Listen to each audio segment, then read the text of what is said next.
Welcome dans ce nouveau Follow the Geek. Si tu es passionné de nouvelles technologies et friand de news geek, c'est par ici. Les revêtements hydrophobes deviennent de plus en plus présents, notamment pour essayer d'étanchéifier les objets électroniques. Mais là j'ai trouvé deux objets qui utilisent ce type de revêtement.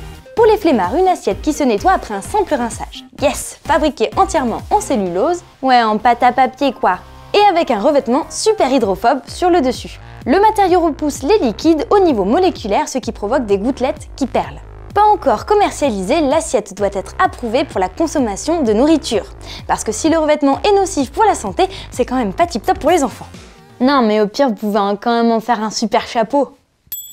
Deuxième objet, le t-shirt hydrophobe qui n'a pas peur de se tacher. Vous pouvez le porter tous les jours, il ne se tachera jamais. Il faut le laver de temps en temps, même si la sueur est aussi repoussée. En projet Kickstarter, il est vendu 48 $.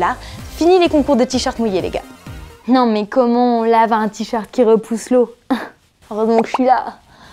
La magie de l'assemblage de technologies existantes qui offre de grandes perspectives. La NASA a conçu un système de commande pour bras robotisé qui associe un casque Oculus Rift pour représenter la scène en réalité augmentée et une caméra Kinect de Microsoft pour lire les gestes souhaités. Le bras robotisé répond aux ordres physiques imposés par l'utilisateur qui lui dispose du casque pour se représenter la scène. La NASA prévoit d'utiliser ce système pour des robots dans l'espace, commandés sur Terre ou depuis l'espace. Franchement, on n'a pas trouvé mieux pour se gratter le dos sans se faire de tendinite. Allez, on continue dans l'espace avec les Japonais qui, avec le fabricant de filets de pêche Nitto Seimo, a créé un filet magnétique visant à ramasser les débris flottants. En effet, l'espace est grandement pollué par de nombreux débris de fusées, de satellites. Ah ouais, comme dans Gravity quoi! Des orbites sont même inutilisables tellement elles sont saturées. Bref, ce filet magnétique sera déployé d'ici un mois via un satellite pour le tester. Explication, le satellite en orbite déroulera un fil de 300 mètres capable de créer un champ magnétique qui devrait, théoriquement, recueillir une partie des débris. Ils seront ensuite ramenés dans l'atmosphère de la Terre afin de les brûler. Easy! Si le test est concluant, un système de plus grande envergure sera déployé d'ici 2019. Non mais envoyer des filets de pêche dans l'espace, pourquoi pas envoyer des scaphandriers sur la Lune tant qu'on y est? Ça a déjà été fait ça Léa. Ah. Ok, autant pour moi. Un peu sur le même principe que le Segway, je vous présente le One Wheel, la planche équipée d'une seule roue motorisée. L'engin est auto-équilibré et est électrique comme le Segway. Le One Wheel permet de circuler rapidement en ville en prenant un peu de hauteur. La gestion de la direction et de la vitesse se fait en fonction de la façon dont vous penchez votre corps. Comme le Segway, on se penche en avant pour avancer, en arrière pour s'arrêter et de chaque côté pour tourner. Et jusqu'à 20 km/h sur une distance de 6 à 9 km côté performance. Le temps de charge est de 2 heures ou 20 minutes avec l'option charge rapide. Le prix, lui, est 10 fois moins cher que le Segway, il faut compter 1 300 $ pour financer le projet Kickstarter et recevoir sa planche.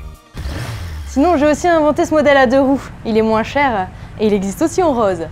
On a vu ensemble le thermomètre pour cuisine connectée ou encore l'assistant culinaire. Mais là, je vous parle du nec plus ultra des barbecues proposés par Lynx Grills. Je parle de barbecue au gaz, dommage pour les amoureux du feu de bois. Bref, le barbecue est connecté à votre tablette, celle-ci vous indiquera la température dans chaque zone de cuisson.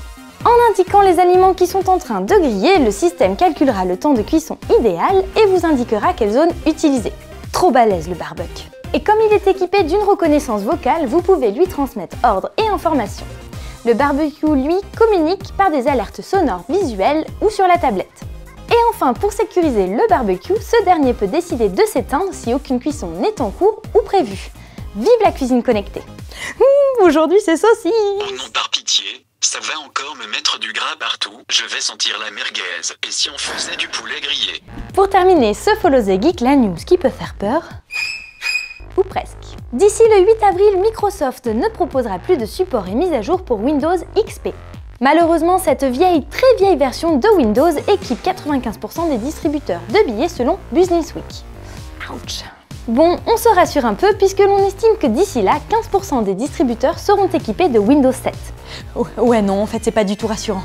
Heureusement que le support anti-malware sera prolongé jusqu'à la mi-2015 par Microsoft. Attendez-moi 2 secondes les filles, je vais retirer.